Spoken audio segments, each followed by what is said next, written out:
Noticias. Información, diálogo y análisis con nuestros invitados.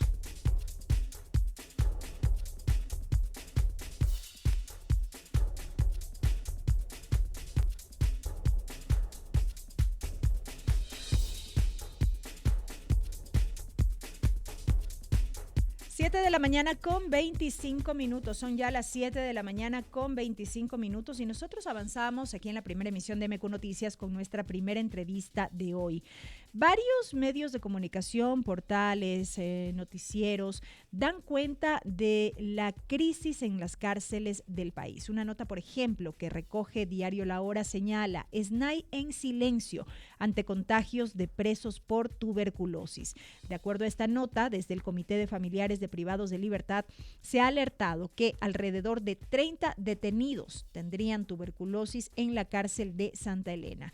El SNAI no ha dado respuesta y organismos alertan la situación sanitaria. ¿Qué es lo que sucede en contrapartida y que hemos podido escuchar en las últimas horas por parte de los funcionarios del gobierno, como por ejemplo la ministra de Gobierno, Natalie Morillo, que respecto de este tema no existe un solo caso de tuberculosis en las cárceles del país? Lo ha referido en las últimas horas en al menos dos medios de comunicación, en entrevistas concedidas a al menos dos medios de comunicación en las últimas horas, y que los traslados de los privados de libertad hacia otros centros penitenciarios responden a la necesidad de que se hagan valoraciones y exámenes para precisamente descartar esta afirmación que se hace, que no existen casos de tuberculosis. Sobre esto vamos a dialogar en los siguientes minutos. Quiero dar la más cordial bienvenida a Billy Navarrete, presidente del Comité de Derechos Humanos de Guayaquil. Él está con nosotros vía telemática. Billy, muy buenos días, bienvenido.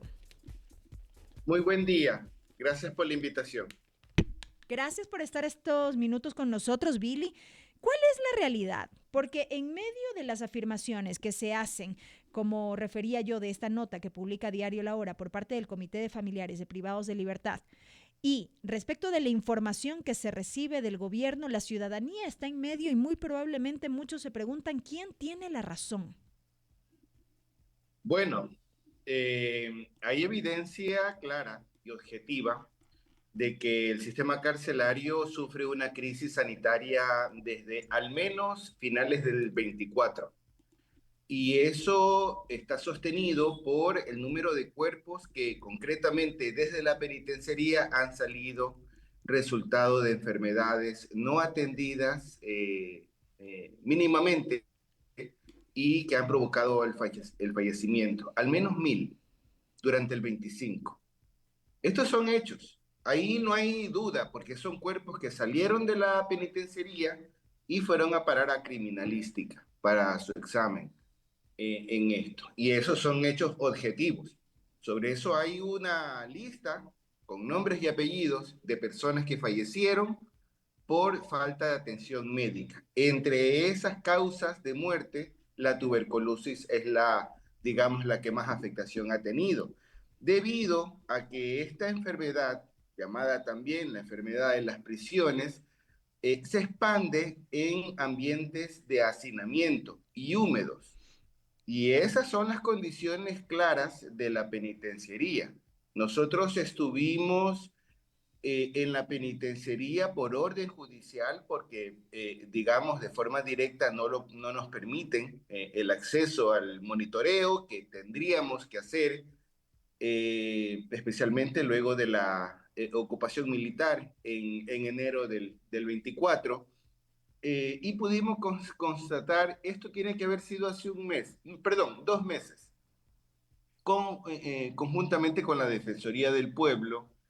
Entramos al pabellón 5. El pabellón 5 estaba destinado en ese momento a personas que padecían tuberculosis. Estaba lleno. Más de 500 personas en un pabellón, 2 plantas, y concretamente describo lo que vi en una celda de, digamos, 5 por 4 metros, apenas 2 literas, perdón, 4 literas y 13 personas dentro, para un lugar que por fuente oficial debe estar destinada para 4, 13 personas. Y esa es la, digamos, condición de ese pabellón y de toda la cárcel, particularmente de la penitenciaría del Litoral, donde más, digamos, situación de crisis sanitaria se observa, a tal punto que la Comisión Interamericana recibió una medida cautelar que nosotros presentamos a final del 25 y a principio del 26 se instaló una mesa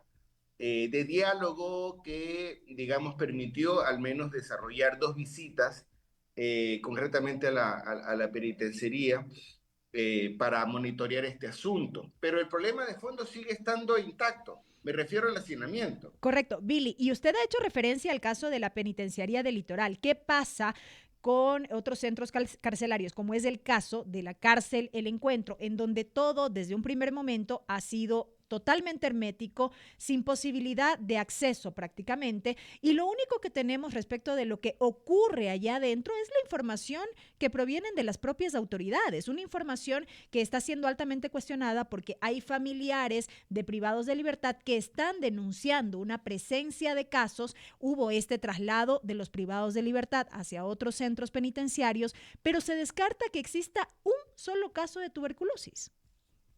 Sí, y fuese lo mejor, digamos, que las autoridades brinden la información que las familias han pedido y reclamado, implorado, en relación concretamente a la cárcel del Encuentro, y eso no ocurre. Ahora, por toda la presión que han recibido, es que han dado esas respuestas escuetas, vagas y inexactas, porque esos 2 fallecimientos que han ocurrido en la cárcel del Encuentro recientemente son por tuberculosis. De esos dos, al menos uno lo atribuyen a un paro cardiorrespiratorio. Escuchaba Claro, el unas tema es que declaraciones de la ministra. sí, el asunto es que la tuberculosis, y eso es engañoso, lastimosamente no se habla con claridad. El debilitamiento que produce la tuberculosis genera finalmente el paro cardíaco o respiratorio. Pero no hay un Son cosas, ocultamiento, exacto, no hay un ocultamiento de lo que provoca finalmente este desenlace fatal. pero claro, exactamente. Y fíjense que en esa cárcel no tiene el hacinamiento de la penitenciaría. Es verdad que casi todas las personas están en su celda. Esas 800 personas que ahorita habitan esa cárcel de Santa Elena. Y no tiene esas condiciones de hacinamiento. Sin embargo, digamos, sospecha que el contagio se mantiene por otras condiciones de insalubridad que también se han comenzado a señalar, como por ejemplo plagas y demás.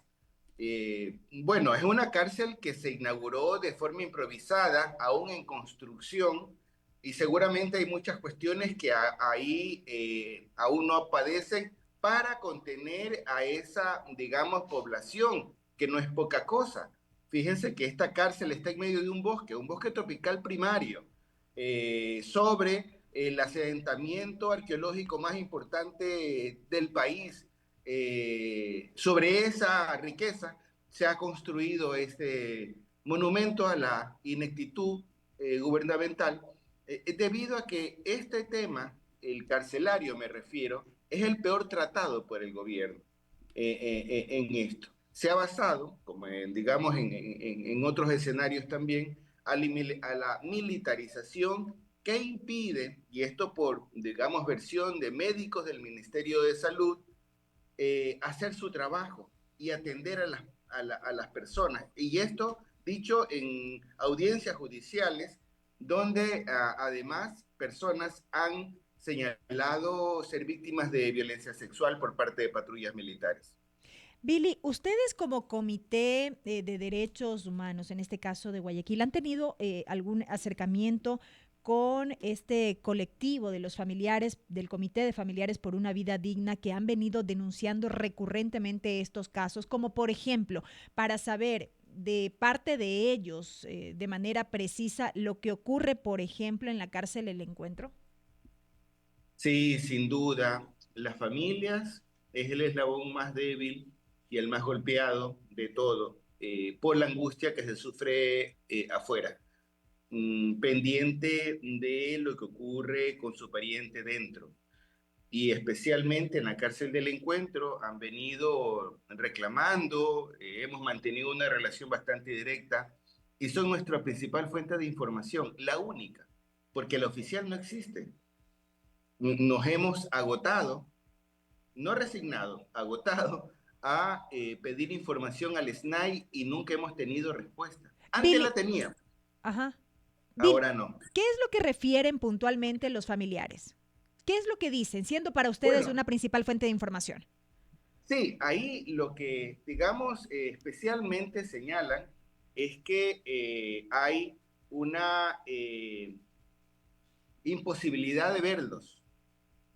Se quejan de las visitas en esto. Y no están pidiendo una relación directa, están pidiendo verlos, incluso a través de un cristal. Hay medios para que eso ocurra y teniendo en cuenta todo lo que significa el viaje y llegar hasta esa, digamos, lejanía, debería haber un espacio, incluso restricción a las visitas de su defensa legal. Y esto es, digamos, un problema severo para personas que están en procesos judiciales en esto. Y esa, digamos, incomunicación se agravó recientemente, la semana pasada, con una protesta para reclamar justamente por esto, por la incomunicación, que impidieron patrullas militares, pusieron una tanqueta en medio de la vía que impidió que desarrollemos esa acción pacífica, obstruyendo incluso el paso de propietarios y agricultores que circulan por esa vía en la península de Santa Elena, vía a la costa.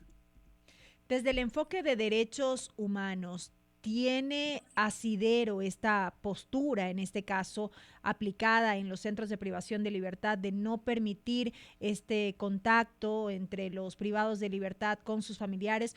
O casos también en que no se posibilita esta adecuada comunicación con sus respectivas defensas. Y aquí me refiero al caso puntual, por ejemplo, de lo que ocurre con el alcalde de Guayaquil, Aquiles Álvarez. Sí, sin duda, ese es el caso tal vez más visible que dibuja claramente la situación que tiene el resto de la población que no es tan visible. En esto, en el caso del alcalde Álvarez, digamos, aprecia una disminución que ha sido tratada de forma bastante, digamos, cruel por parte de las autoridades señalándola como que su disminución de peso se debe a A una una dieta. voluntad y una dieta. Ujú. Eso es cruel, eso es cruel. Y eso, digamos, habla mal de la autoridad y la persona que está encargada de esto, en esto. Pero bueno, la visita es un derecho humano. Cuando uno está en prisión, la persona que está aislada socialmente recibe o sea, tiene la posibilidad de no desprenderse de su núcleo afectivo, de su relación con familia, con las personas que finalmente tiene como parientes. Y eso es un motivante esencial para procesos de rehabilitación. Tiene un sentido emocional, psicoemocional bastante poderoso. El aislamiento, digamos, aséptico, hermético, no es las condiciones mínimas para que, digamos, esa persona que está en proceso de rehabilitación, porque ese es el fin de las cárceles, pueda desarrollarlo. Puede ser restringido para cierto tipo de personas señaladas, sentenciadas ya por delitos, digamos, altamente perturbadores, crueles, incluso que tienen que ver con patologías. Pero eso estamos hablando de cuestiones bastante excepcionales y que pueden ser, esa visita puede ser condicionada, Ujú. por ejemplo, a través de un cristal. en esto, pero no impedírselo de tajo a todos, de forma indiscriminada. Eso es una violación grave de derechos humanos. Correcto. Ahora, para finalizar, Billy, con todo esto que hemos analizado, abordado, estos casos de violación de derechos humanos que usted refiere, estos casos de tuberculosis que son denunciados por parte de familiares, pero que son negados por parte de las autoridades gubernamentales, ¿qué hacer con todo esto? Porque vuelvo a lo que planteaba al inicio, la única información que tenemos es la oficial y ni siquiera una información completa, sino más bien escueta, y era uno de los términos que usted también utilizaba. ¿Y qué se hace en medio de todo esto? Y qué difícil también que es abordar este tema cuando se habla de privados de libertad, cuando en medio también está esta visión y este enfoque de derechos humanos que quizá muchos no lo dimensionan y no lo terminan de comprender porque al final del día son personas que han delinquido, son personas que han vulnerado derechos también y más o menos merecen lo que tienen, porque esa es una de las visiones. Sí, sin duda, no lo negamos lastimosamente.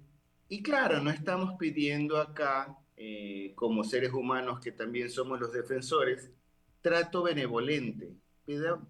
Estamos exigiendo lo que legalmente y la obligación estatal tiene de por medio. Eso es lo que estamos aquí. No nos estamos inventando nada en esto. Y en eso es lo que, digamos, más nos centramos las obligaciones estatales para el trato digno, para el trato, digamos, mínimo a las personas privadas de la libertad, a las personas que están bajo custodia del Estado. Todo lo que ocurre en términos de condiciones de vida, en términos de garantizar la vida, la integridad física, estar libre de tortura, son cosas que no deberían pasar en esto. Debería haber un proceso de rehabilitación y aquí básicamente algo que a mí me impactó mucho es que hace relativamente poco estuve desarrollando una visita por las cárceles de Lima. En las cárceles de Lima en su momento tuvieron, digamos, muy complicadas con la violencia, igual que a nosotros aquí, por grupos subversivos que habían tomado estos centros de rehabilitaciones. Pero estuvieron, digamos, en un proceso que logró que ahora haya, digamos, un tratamiento a las personas privadas de libertad especialísimo. En términos de rehabilitación no hay. Uno, y estamos relativamente tan cerca de aprender eso que hicieron allá y que no lo estamos aplicando acá, también con problemas de inseguridad como el nuestro, allá, en este, con una, digamos, dinámicas y complejidades políticas muy fuertes también, pero pese a eso, allá hay un proceso de rehabilitación y una paz mínima que permite la convivencia de las personas y la relación con el mundo exterior y sus familias en esto.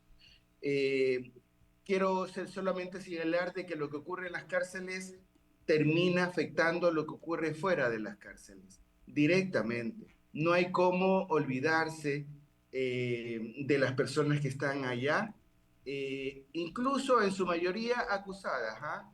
En esto. Están señaladas como responsables, en el mejor de los casos, de delitos. Buena parte de esos delitos están vinculados con drogas. No hay evidencia de una especial, digamos, peligrosidad en términos de delitos vinculados con la integridad física y violencia en esto, pero son esas situaciones las que tendríamos digamos, considerar para ir erradicando y ojalá que estas medidas que se tienen que tomar y que están señaladas por parte de organismos internacionales, el SNAI las tiene, las señala,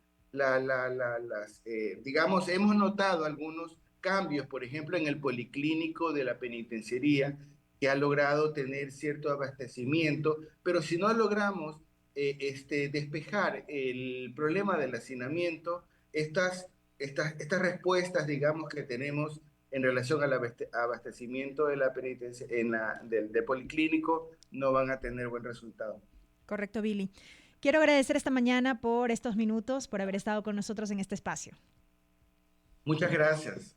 Que tenga un buen día. Ha sido Billy Navarrete, presidente del Comité de Derechos Humanos de Guayaquil, en diálogo con la primera emisión de MQ Noticias, hablando de la situación de las cárceles en el país, estos casos de tuberculosis que se han denunciado y respecto de lo cual no hay mayor información precisa, concreta por parte de las autoridades. Se ha desmentido, en este caso por parte de ministros, la presencia de casos de tuberculosis en las cárceles del Ecuador. 7 de la mañana con 45 minutos, una brevísima pausa, ya regresamos. Noticias. Son las 7 de la mañana, con 46 minutos. Inicio del espacio publicitario.